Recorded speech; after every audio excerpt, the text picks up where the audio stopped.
पंतप्रधान नरेंद्र मोदींच्या उपस्थितीमध्ये शिवस्मारकाचा भूमिपूजन सोहळा जो आहे तो पार पडेल। त्यावेळेस ही पूजा एक तिथं केली जाणार आहे। भूमिपूजनासाठी काही निवडक लोकच असतील। ही पूजा कशी असणार आहे, श्रीराम देवधर यांच्याशी बातचीत केली आमचे प्रतिनिधी वैभव परब यांनी, जे पूजा सांगणार आहेत।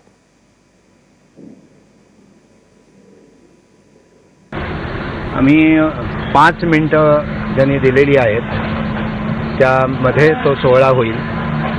त्यामुळे मुख्य भाग त्याचा संकल्पाचा असेल। संकल्पापूर्वी मंगल तिलक लावून, अक्षता लावून त्यांना त्यांच्या आईवडिलांचं, वाडवडिलांचं स्मरण करायला सांगणार।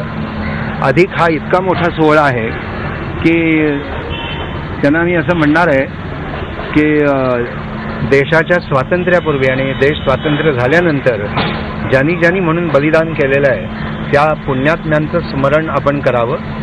त्याच्यानंतर त्यांना प्रत्यक्ष संकल्प सांगणार।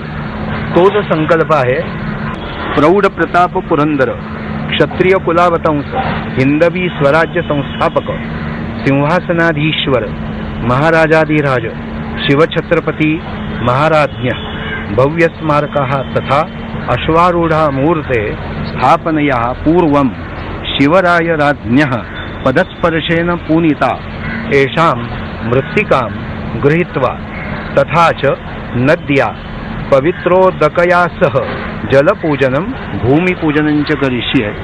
अशा पद्धतीनं त्यांची जी बिरुदावली आहे, त्यांचं जे विशेषण त्यांना जे दिलेलं आहे त्याचा उल्लेख या जागेवरती करणं माझ्या दृष्टीने महत्त्वाचं वाटतं।